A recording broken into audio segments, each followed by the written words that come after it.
Assalamualaikum warahmatullahi wabarakatuh. Tapi pun bersama saya lagi Novelia Yulistin Sanggem di program podcast Cawekam. Kali ini kita ada di segmen literasi ya.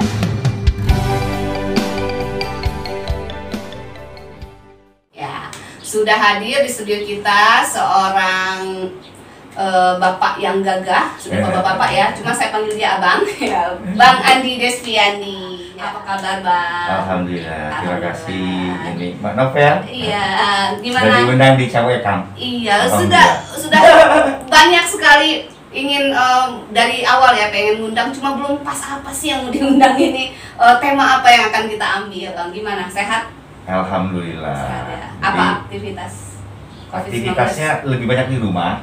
Tapi tetap harus produktif kan? Tetap harus produktif. Ya, ikut webinar hampir setiap hari. Oh gitu, setiap hari. Jadi artinya olahraga tetap. Tapi yang paling penting bisa lebih dekat dengan keluarga. Hikmah dari COVID-19 ya Bang ya. Iya, dari yang kami ya semakin banyak rebahan.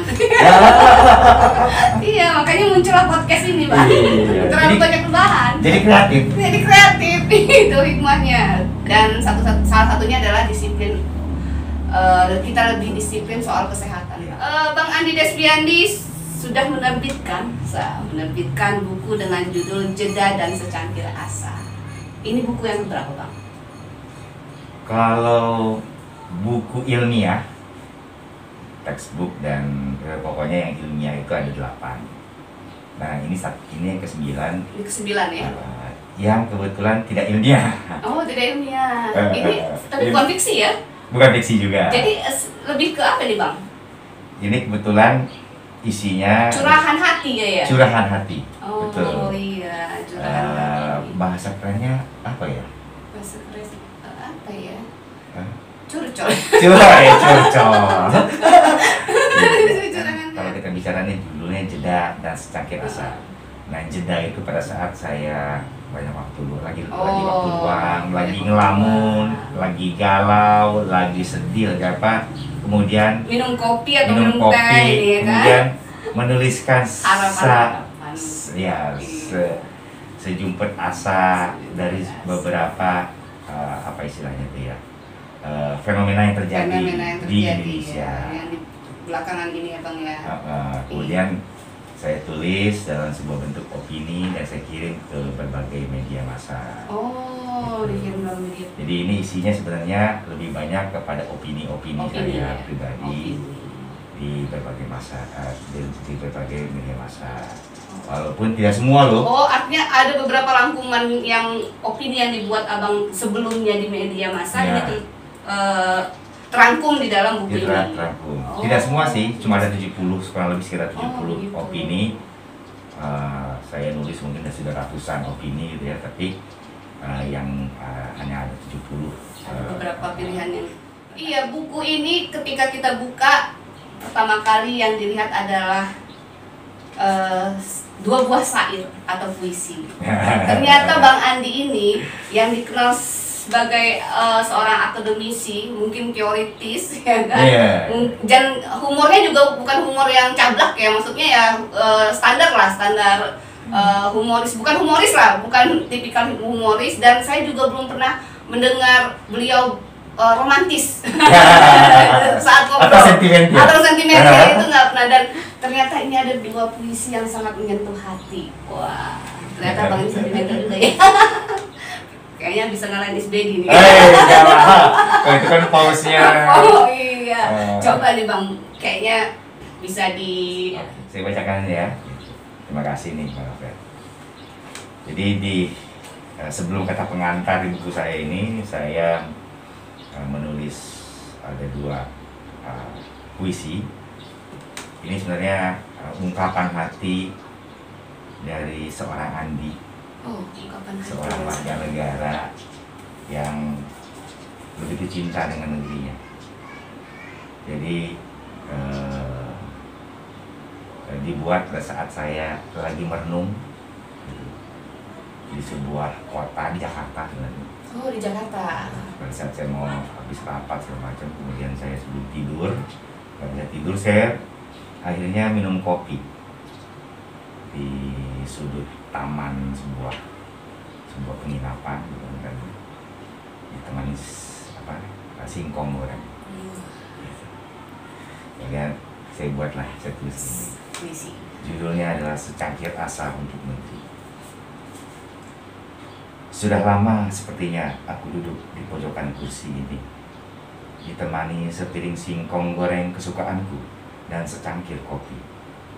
Sesekali kutepuk tangan dan kaki karena nyamuk menggigit tanpa henti, seakan tak ingin melihatku terus merenung sendiri. Sesekali kuhela nafas panjang dan kutiup dengan perlahan. Tanganku ikut terbang bersama awan kelabu yang pupus tertiup angin, terus menari di ujung mata, bercerita tentang perjuangan yang tiada henti, mencoba untuk terus bertahan di tengah badai yang tak kunjung usai. Tak jua kulihat rembulan putih di langit kelam yang terus kuintip di balik pohon kenari, agar aku bisa pergi peraduan sambil tersenyum menghapus lara di hati. Karena asaku masih membara dan menyala untuk negeri. Esok negeriku akan terus teguh, tegak, kokoh berdiri dan mandiri. Dirgahayu ke-75 Indonesia, terus abadi untuk terus mengabdi. Bandar Lampung, 8 Agustus 2020. Wah, keren. Kalau saya ambil kesimpulan bahwa Bang Andi ini melihat Indonesia ini yang penuh dengan badai, tapi dia tetap abadi soal asanya, soal harapannya terus. Dia nggak mau patah, nggak mau putus ya Bang ya. Iya, betul. Lewat secangkir kopi dan singkong goreng. Singkong apa sih Bang? Singkong goreng. Wah, keren juga ya. Bisa dituangkan dalam bentuk puisi itu keren banget Bang. Iya. Saya walaupun namanya novel nggak puisi. Tapi kalau novel kan isinya tulisan mereka. Iya, seharusnya jadi ini. novel itu isinya penuh dengan tulisan mereka. Ya, saya hidup dengan sandiwara. Emang ada yang nggak ada ya? Emang ada yang nggak ada? Banyak ada yang nggak ada. Kayaknya semuanya sandiwara. Sandiwara semua. Harus. Dari lembar per lembar nih Bang. Ini tokoh-tokohnya banyak. Ini bisa ini seperti apa? Nah, ada Kementerian Agama loh. Wah, keren banget. Ada Bang Denny Ramadona, ini abang kita, Bang Firmansyah dan sebagainya. Ini sekapur sirihnya memang pilihan-pilihan seperti apa? Ya, kebetulan saya waktu itu diminta ya oleh publisher untuk ada kata pengantar dan juga sekapur sirih lah dari orang-orang yang mungkin sudah nggak asing dengan sudah tidak yang dikenal gitu kan. Kemudian saya tanya ke beberapa orang-orang yang saya hormati gitu ya, untuk bisa menuliskan kata-kata. Alhamdulillah beliau itu mau menuliskan pesan dan pesannya gitu. Pesan juga. Alhamdulillah ya. Siapa yang nggak kenal Bang Andi kan? Iya. Saya aja harus kadang-kadang suka lupa diri. Ini siapa saya? Gitu. Kadang-kadang gitu ya. Iya juga, manusiawi sih Bang. Bang, gagasannya dari mana sih Bang? Iya. Jadi saya ini mungkin kilas balik ya. Saya ini terus terang emang mendukung Jokowi sejak tahun 2012. Sejak beliau mencalonkan diri jadi gubernur Jakarta, dan sampai terakhir saya tetap mendukung beliau. Karena tadi asa untuk negeri tadi, saya menitipkan asa dan harapan saya gitu, dan barangkali asa dan harapan dari seluruh rakyat Indonesia kepada beliau untuk bisa menjadikan Indonesia menjadi lebih baik lagi. Dan itu satu-satunya alasan, tidak ada alasan lain. Apakah dapat duit, apa yang katanya itu mau buzzer bayaran, apalagi saya bayar kali. Dari awal Bang Andi ini yang berkorban loh, dari warung Jokowi loh. Iya, jadi tidak ada juga misalnya dijanjikan jabatan buat Jadi hanya harapan tadi bagaimana supaya bangsa ini bisa menjadi lebih baik lagi. Dan walaupun saya mendukung beliau, saya juga adalah orang yang juga sering memberikan bukan kritik tapi masukan. Saran ya. Saran. Karena manusia tidak ada yang sempurna, apapun juga yang sempurna kan cuma Tuhan. Jadi walaupun abang ini relawan Jokowi, tapi abang nggak kultus ya sama Pak Dev. Tetap kalau salah ya tetap salah ya Bang.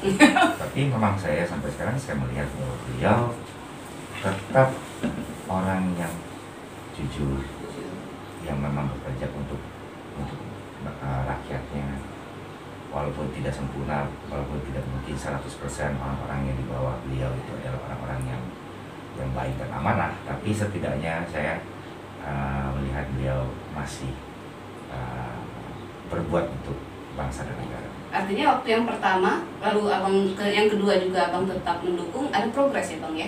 Saya melihat ada pemerintahan progres. gitu.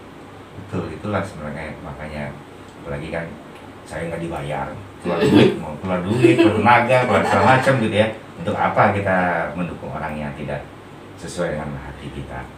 Jadi itulah kenapa saya juga hanya mendukung yang ketiga kali sebenarnya kan, pertama waktu gubernur, kemudian pilpres pertama, kemudian pilpres kedua.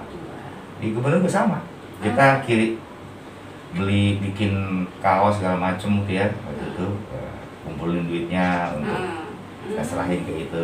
Jadi nggak ada apa namanya itu nggak ada harapan take and give itu nggak ada ya. Iya. Jadi sebenarnya buku ini alasan yang paling utama adalah untuk dititipkan untuk Pak Jokowi. Iya. Saya harapkan barangkali ya bukan mungkin Pak Jokowi tapi juga kepada orang-orang yang bisa memberikan apa yang mengambil kebijakan. Iya. Jadi saya selalu menyatakan begini, kritik itu boleh banget. Iya, asal membangun ya Bang ya. Asal membangun. Yang pertama adalah kita paham apa yang kita mau kritik.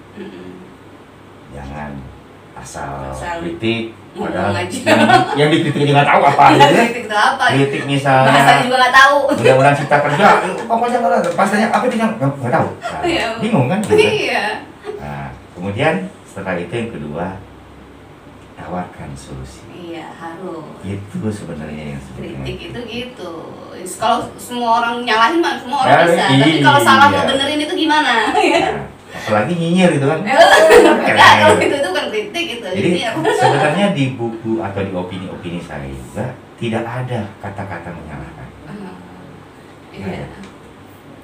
Pasti kalau di Abang Novel baca tidak ada satu kalimat pun yang menyalahkan si A, si B gitu. Saya hanya menyampaikan sebaiknya begini tanpa melihat apakah sudah dijalankan atau tidak. Benar.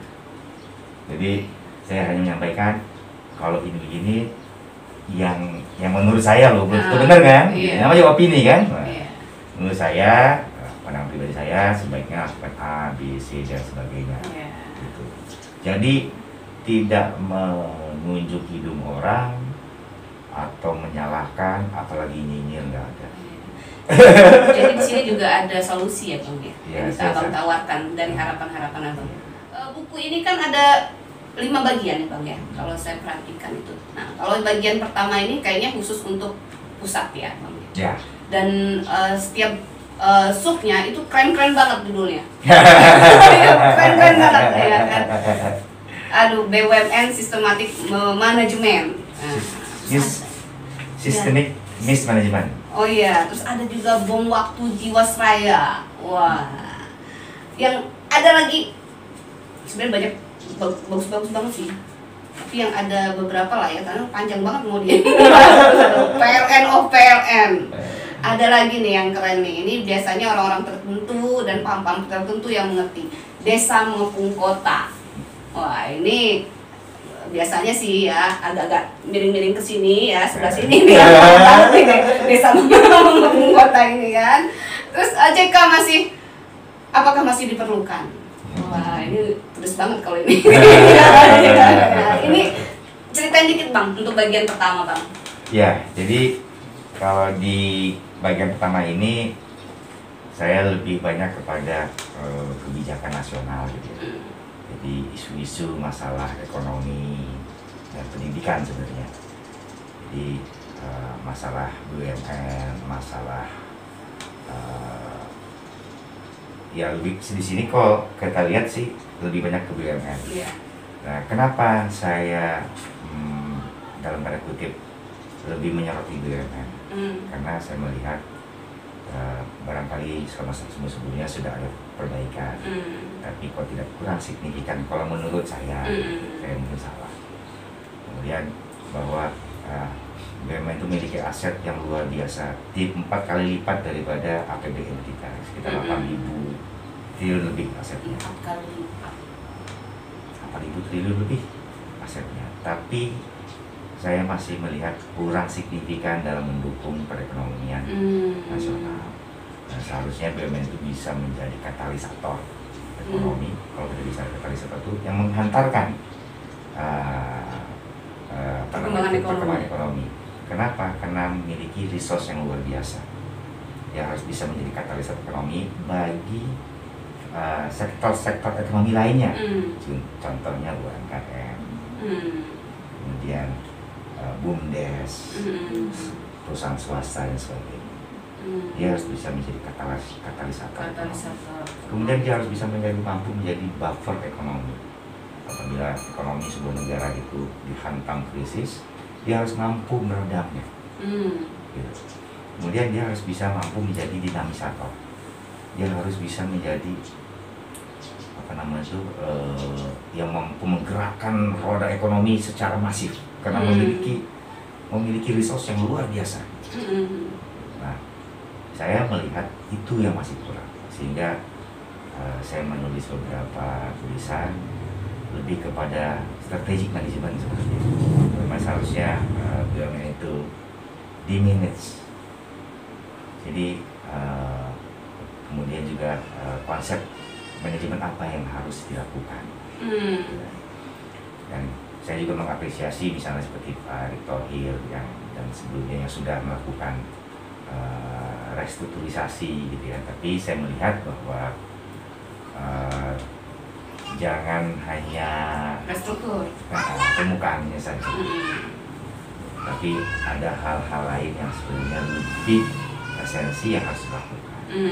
Jadi kalau kita membenahi, saya bilang begini, sama kayak misalnya kita ke dokter sakit kepala, datang ke dokter kemudian bilang, "Dok, saya sakit kepala."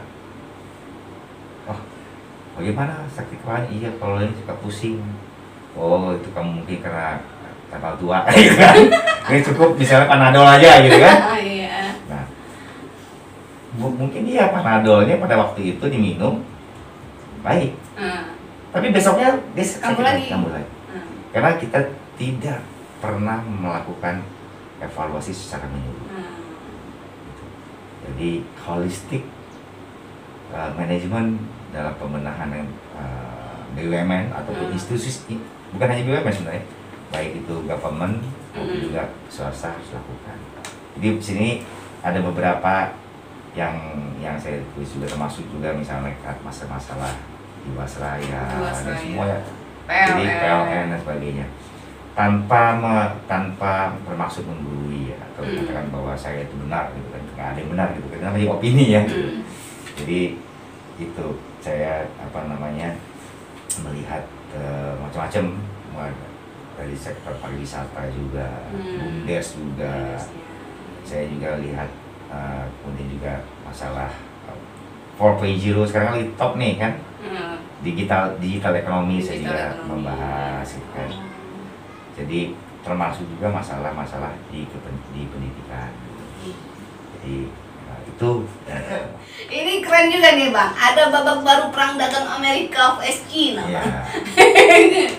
Ini internasional ini Bang ya, apa itu Bang? Sebenarnya nggak internasional, tapi kan kita melihat dari seperti saya sampaikan Indonesia ya. Kan kita harus bisa menganalisa secara holistik bahwa apakah ada nggak pengaruh Indonesia di saat ini misalnya terpuruk ekonominya atau lagi melemah dari faktor eksternal. Jadi jangan hanya melihat internal. Dalam internalnya saja ya. Jadi kita internalnya kita juga analisis, kemudian juga faktor eksternalnya. Oh ternyata menurut saya ada hubungannya dengan perang dagang yang sedang terjadi. Tapi selain itu sebenarnya ada peluang loh dari perang dagang ini yang bisa diambil manfaatnya oleh Indonesia. Gitu. Maka lakukanlah A, B, C, kurang lebih gitu. Jadi artinya kita melihat satu masalah tadi saya bilang, pada saat kita ingin solving the problem, kita ingin problem itu supaya bisa kita berikan solusi, kita harus identifikasi dulu masalahnya. Mungkin kalau saya tangkap dari judulnya ini, dalam sebuah kesempitan itu pasti ada kesempatan ya Bang ya. Jangan udah sempit disempitin lagi. Iya. Jangan melihat gini, senang melihat orang susah. Orang kita tuh kadang senang gitu. Kalau dia belum susah, gue belum happy. Makin susahin lagi. Belum happy, pokoknya. Tetap banyak peluang ya. Seperti COVID-19 lah. Peluangnya banyak sebenarnya, walaupun ekonomi kita semakin turun, tapi peluang-peluang seperti UMKM makin meningkat, podcast makin banyak. Iya.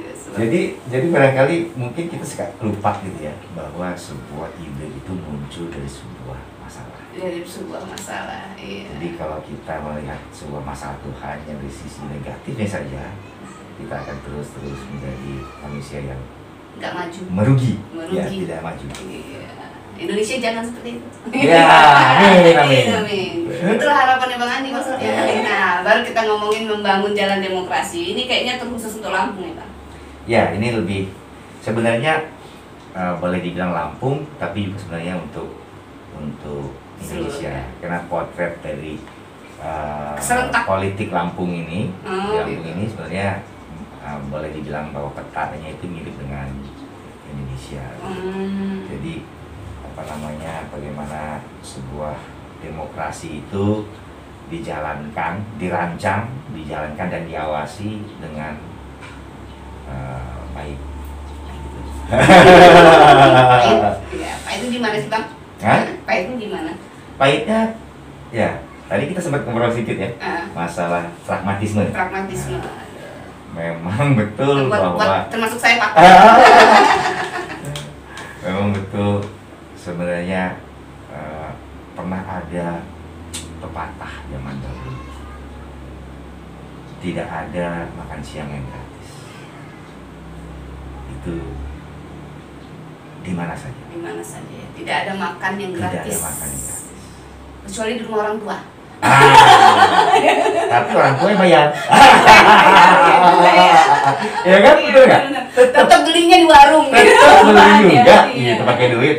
Jadi artinya memang semuanya itu kalau kita bicara pragmatisme, apakah Indonesia ini akan apa istilahnya? Akan terhindar dari pragmatisme dalam politik dan demokrasi? Saya bilang tidak akan. Tapi mengurangi bisa. Kenapa? Namanya pragmatisme itu adalah biasanya selalu berhubungan dengan jual dan beli. Take and give. Take and give. Ada yang bentuknya materi, ada yang bentuknya harapan, ada yang bentuknya macam-macam. Termasuk juga kemudahan dan sebagainya. Jadi kalau kita bicara demokrasi dalam artian yang sebenarnya gitu kan, demokrasi ini kan sebenarnya bukan tujuan sebuah negara. Nah barangkali kita harus sadari bersama bahwa demokrasi pada saat yang yang dulu reformasi ya tahun 98, reformasi untuk menegakkan sebuah demokrasi yang adil dan beradab dan sebagainya gitu. Itu bukan demokrasi, itu bukan tujuan, tapi adalah alat sebenarnya. Ya, alat. Betul ya? Ya. Alat untuk mencapai tujuan negara yang adil, bangsa yang beradab dan sebagainya. Betul ya? Iya. Alat. Jadi alat Nah, sehingga boleh tidak sebenarnya alat ini kita reformasi dalam tanda kutip, atau misal kita perbaiki, kita inovasi dan sebagainya, boleh. Jangankan alat, tujuannya saja boleh kita rubah. Ya, tapi tujuannya tetap pada dulu sampai saat ini.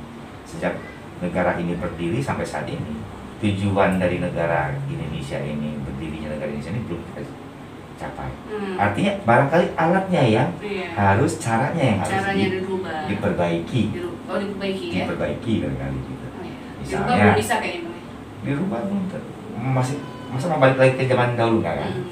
Kan? Atau merubah menjadi negara komunisme, enggak juga, nggak ada, gitu kan? Otoriter juga nggak mungkin. Sudah paling benar lah ini. Sudah benar, cuma mungkin caranya, cara-caranya yang harus diperbaiki, aturannya, sistemnya dan sebagainya. Barangkali. Ya. Nah, ini yang bagian akhirnya Bang, memutus lingkaran setan korupsi. Ya. Sebenarnya kenapa itu kok ada korupsi? Karena ada hubungannya dengan pesta demokrasi. Karena salah satu yang membuat bahwa tujuan akhir atau saat pilkadanya Bang?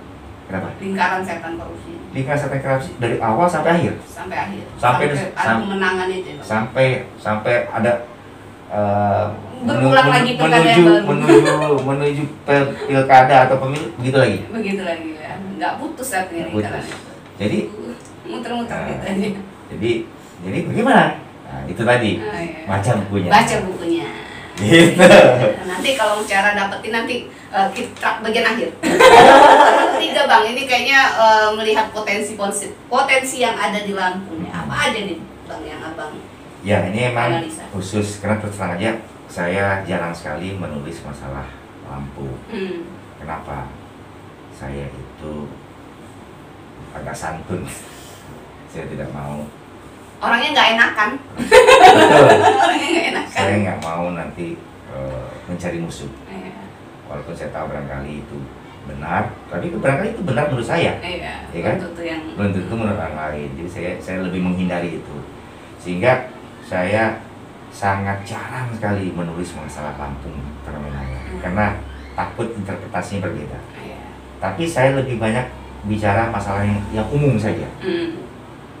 Masalah umum saja. Jadi wisata mungkin ya. Wisata kreatif. Tapi di sini ada infrastruktur juga. Iya.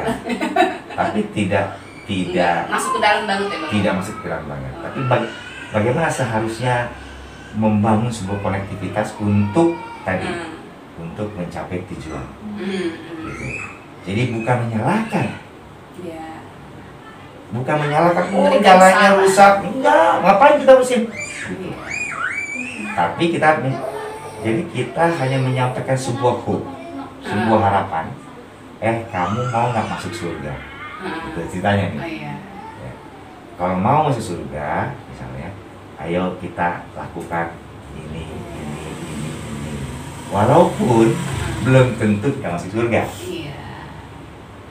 Gitu. Minimal sholat yuk. Gitu. Jadi kayaknya belum sholat nih. Lebih santun tadi. Iya, gitu. Jadi misalnya kita pengen jadi kota yang maju. Oke. Kalau gitu untuk mencapai kota maju itu kita tarik ke belakang. Maka kita harus lakukan, salah satunya adalah A, B, C, D. Nah, saya bicarakan masalah connectivity. Jadi mengupasnya mungkin evaluasi lalu Abang memberikan masukan. Jadi keempat ini ya. Iya. Lebih gitu misalnya. Apa saja Bang potensi yang Abang ambil di buku ini? Misalnya ini masalah tourism ya, pariwisata. Saya melihat begini, potensi saya pernah dulu mungkin sekitar 10 tahun yang lalu bahwa paradigma pembangunan di negara Indonesia ini harus berubah. Yang tadinya desa ini menjadi objek, menjadi subjek. Yang selama ini yang selalu ini kan adalah kota. Nah, saya menawarkan waktu itu konsep desa mengepung kota. ini. Gitu. Ya, apa? Desa-desa itu kalau Indonesia mau sejahtera, sejahterakan desanya. Potensi alam dan ini budayanya ada di Betul. desa semua. Dari desa. Nah, kemudian muncullah namanya dana desa dan sebagainya, gitu kan. Nah, saya juga sampaikan kalau desa itu juga mau maju, bangun industrinya di sana. Bangun industri. Jadi saya sampaikan industrialisasi desa. Jadi percuma desa kalau tidak punya industri, walaupun industrinya tingkat desa sekalipun. Jadi basisnya basis industri. Bumdes ya. Buat mulai bumdes. Jadi kalau misalnya, tetap misalnya gini, di sebuah desa itu pisangnya, produksi pisangnya luar biasa banyak. Tapi selama ini dijual saja. Ya, dijual dan murah kalau Murah. mau busuk itu kan. Iya, apalagi sama tengkulak kan. Iya. Oh, gitu. Nah, bangun industrinya, pengolahannya. Lebih ke kreatif mungkin ya Bang ya. Buat keripik pisang. Kemudian bangun, kalau kita bicara bangun industri, salah satunya adalah pasarnya dibuat, dijalin. Jadi otomatis pada saat kita membangun sebuah industri, kita harus ingat, kita juga harus grab marketnya, gitu. Sehingga industri ini bisa terus tumbuh. Iya. Jadi terus berjalan. Kalau nggak patah aja di industri aja nggak ada yang beli gitu kan, nggak ada yang mentok gitu. juga di situ ya. Nah, salah satu potensi di desa itu adalah pariwisata. Nah, jadi saya menyampaikan konsep kreatif tourism. Kreatif tourism. Penasaran? Baca bukunya. Nah, itu kreatif tourism. Ya, silakan baca.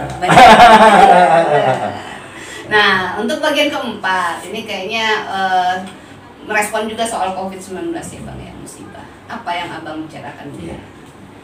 Jadi saya membahas di sini bukan saja masalah dari sisi kesehatannya saja, tapi juga saya melihat dari sisi sosial, ekonomi, dan termasuk sini pilkada, masalah demokrasi dan sebagainya. Jadi seperti saya sampaikan bahwa dampak dari COVID ini bukan hanya Indonesia loh, tapi seluruh dunia. Nah, kembali lagi bahwa pasti akan ada opportunity dari masalah tadi. Jadi kita tetap harus optimis bahwa bukan selain bahwa COVID ini akan selesai, tapi kita juga bisa mengambil manfaat dari itu. Nah, ini sebenarnya tulisan-tulisan misalnya kayak COVID-19 versus herd immunity versus vaksin. Nah, jadi seperti misalnya soal ini itu terbukti gitu saat ini kan, bahwa memang ternyata vaksin dibutuhkan dan herd untuk mencapai herd immunity. Tapi apakah akan selesai langsung selesai? Enggak juga. Enggak juga gitu kan. Tapi kita setidaknya harus bersiap. Jadi ada beberapa. Ada si Malakama kartu prakerja gitu kan. Si Malakama ini. Ya. Terus menawarkan juga 4 strategi ya Bang ya. Ya, ketahanan pangan. Ketahanan pangan. Jadi saya pernah menyampaikan juga, saya juga pernah menulis masalah pangan, ketahanan pangan ini. Saya mengusulkan waktu itu jauh berapa tahun yang lalu lah. Indonesia sudah saatnya memiliki BUMN khusus pangan yang untuk menangani. Karena selama ini kan mafia pangan, carut marut produksi, carut marut harga dan sebagainya sering terjadi. Itu bukan di ini ya Bang ya? Kementerian deh Bang ya, lebih ya. Iya. Nah, jadi saya mengusulkan waktu itu untuk membuat sebuah BUMN yang khusus menangani pangan dari hulu sampai ke hilir. Nah, alhamdulillah kan sudah sekarang sedang disiapkan kan, sudah dibuat BUMN pangan. Jadi ada beberapa misalnya masalah restrukturisasi segala macam itu dijalankan sih sekarang. Mudah-mudahan. Alhamdulillah ya Bang ya. Mudah-mudahan segera terrealisasi. Amin. Nah, seperti kayak misalnya gini, pemerintah segera bentuk lembaga ad hoc new normal. Nah, sebenarnya ini dijalankan walaupun tidak 100%, gitu. Tapi namanya lain kan, Satgas COVID apalah gitu ya, percepatan segala macam itu. Bentuknya seperti itu ya. Bukan berarti Pak Jokowi baca jadi ini normal bukan. Ya juga ya. Mungkin diam-diam sebenarnya sudah diambil.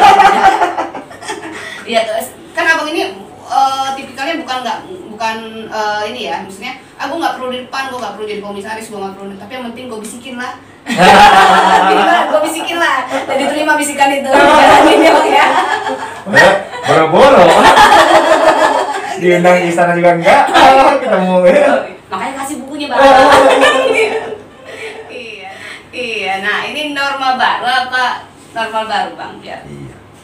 Jadi saya makanya ini kan itu kan pernah menjadi kontroversi. Ya. New normal atau new norm atau normal baru. Kalau saya lebih nyarakan norma baru. Norma. Kenapa? Kalau kita bicara norma itu kan aturan baru, perilaku baru, kebiasaan baru dan sebagainya kan? Gitu.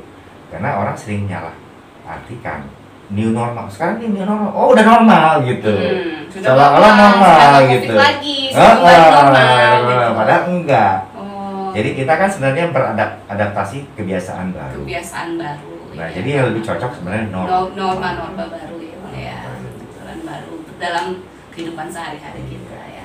Untuk COVID-19. Nah, yang kelima ini Anding di mata media. Ini maksudnya apa, bang? Ya, saya sering kan juga menjadi narasumber, kadang-kadang sering ditanya masalah-masalah isu-isu tertentu. Jadi saya yang menyampaikan lah pendapat saya di beberapa media lagi, baik berita di media lokal maupun media nasional. Jadi itu sih ada beberapa yang dimasukkan ke sini oleh publisher. Bukan saya yang yang memilih ini. Jadi mereka dari beberapa media yang masuk, abang mereka milih ini bang, untuk masuk media. Seperti itu. Pilihan-pilihan dari opini apa yang muat di media-media bang ya. Jadi memang buku ini tidak membahas atau membahas satu isu saja, tapi mulai ekonomi, pendidikan, politik, sosial, wisatanya, semua ya bang. Abang kupas di sini. Berapa eksemplar bang yang abang buat buku? Sekarang 1.000. Wow, 1.000. Dikit. Saya mau buat 100 aja mikir bang. Saya udah banyak bang di kepala, cuman nggak bisa nulisnya dituangkan dalam tulisan. Itu susah walaupun nama saya novel bang. Susah. Ini sini banyak bang. Tapi kok apa ya? Tapi barangkali buat keyword-keywordnya aja. Keyword kunci, kata-kata kunci. Jadi kalau misalnya kita lagi melihat ada isu tertentu, tulis aja keywordnya. Oh, adaptasi kebiasaan baru teroris.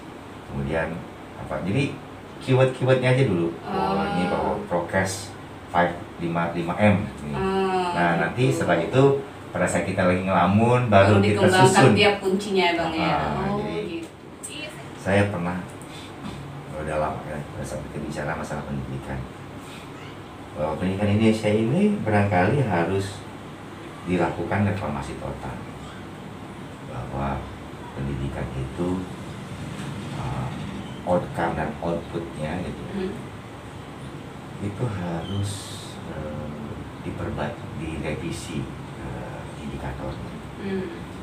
Jadi kalau selama ini kan orang selalu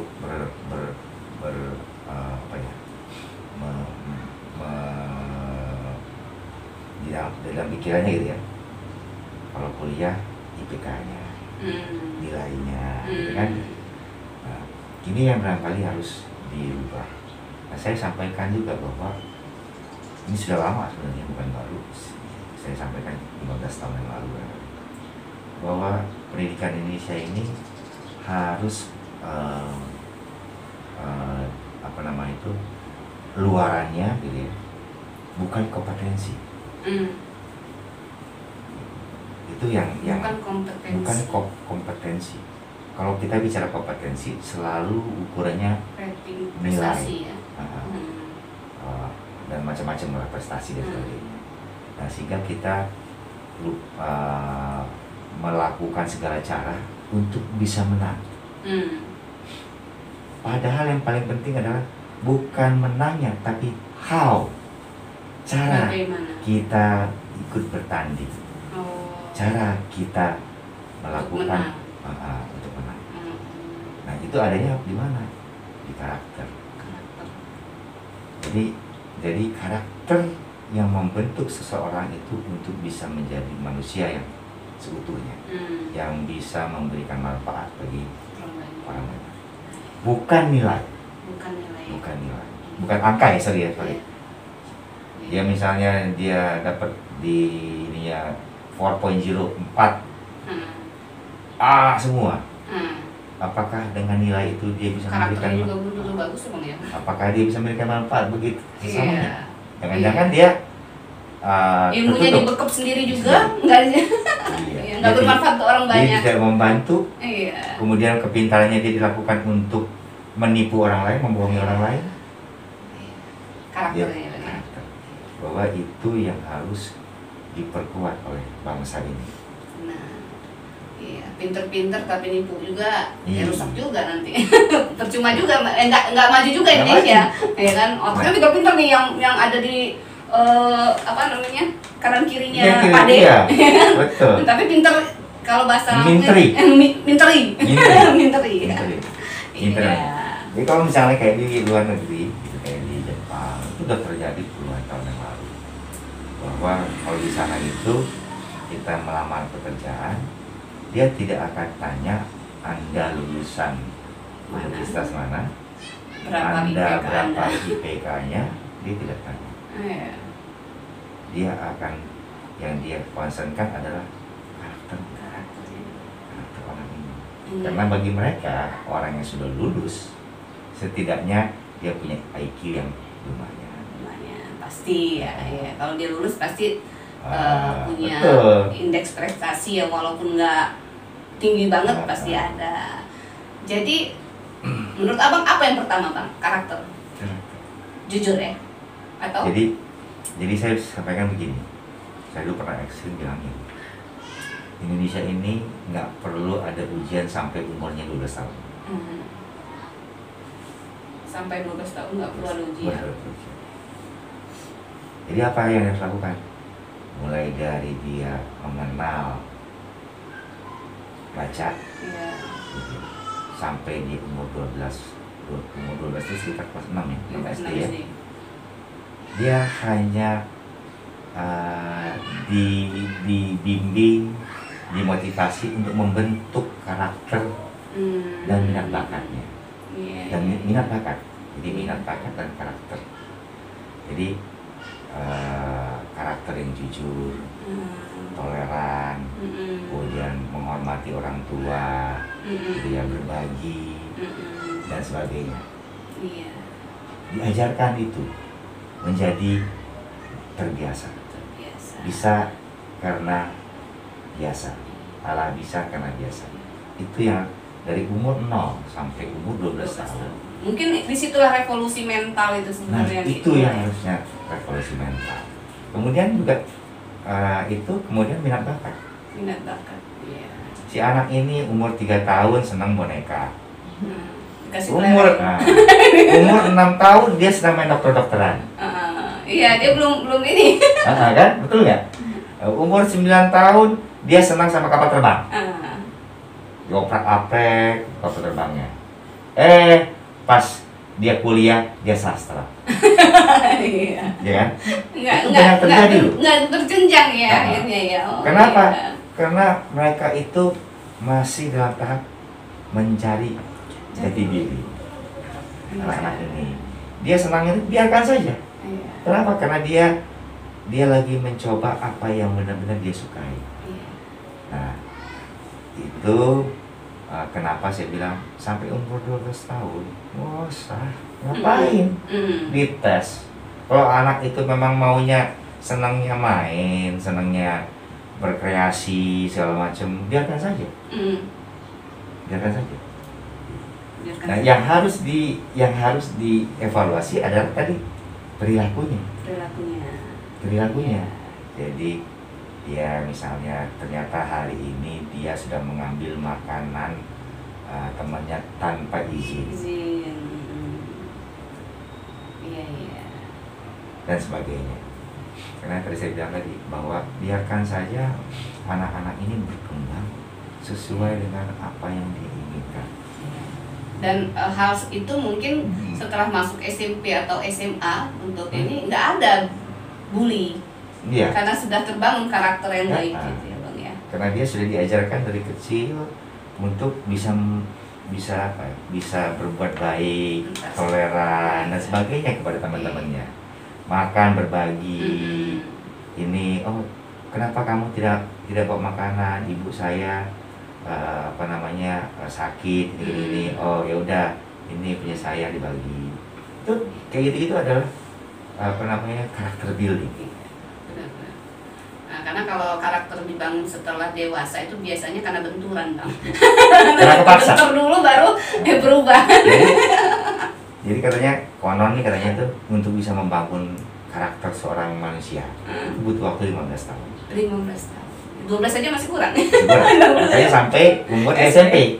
Iya, gitu. benar. Di SMP nanti dia baru bisa memilih, oh saya lebih suka ilmu matematika. Iya. Oh saya lebih suka sastra.